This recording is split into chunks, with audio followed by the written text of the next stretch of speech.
চলছে ঢাকা প্রিমিয়ার লিগের এবারের আসর, আর এর মধ্যে দ্বিতীয়বারের মতো বোর্ড সভায় বসতে যাচ্ছেন বিসিবির পরিচালকরা। আগামী 24 মার্চ মিরপুর শেরে বাংলার বিসিবি ভবনে দুপুর 12টায় শুরু হবে বোর্ড মিটিং। সভাপতি ফারুক আহমেদের নেতৃত্বে বোর্ড সভায় অংশগ্রহণ করবেন বাকি পরিচালকবৃন্দ। বাংলাদেশ ক্রিকেট বোর্ডের বর্তমান কার্যনির্বাহী কমিটির 19তম বোর্ড সভা এটি।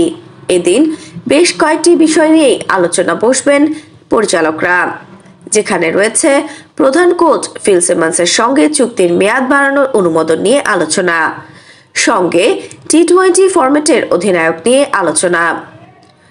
এছাড়া ক্রিকেটের আরও অন্য বিষয়াবলী থাকবে আলোচনায়, বিশেষ করে পরবর্তী ঘরোয়া বা আন্তর্জাতিক টুর্নামেন্টের আলোচনা হতে পারে এবারের বৈঠকে। আফসানা নওরিন, বাংলা স্পোর্টস। আপনি কি ফটোগ্রাফার খুঁজছেন? আমাদের আছে এক ঝাঁক অভিজ্ঞ ফটোগ্রাফার। সেই সাথে আমাদের আছে সরকারি ও আন্তর্জাতিক প্রতিষ্ঠানের সাথে কাজ করার এক বিশাল অভিজ্ঞতা। আমরা কর্পোরেট, মডেল, প্রোডাক্ট, ওয়েডিং, জন্মদিন সহ সকল ধরনের স্পোর্টস ফটোগ্রাফি সর্বোচ্চ কম মূল্যে করে থাকি। এছাড়াও আমাদের আছে নিজস্ব স্টুডিও। তাই আপনার ফটোগ্রাফির যে কোনো সেবা নিতে আমাদের সাথে আজই যোগাযোগ করুন।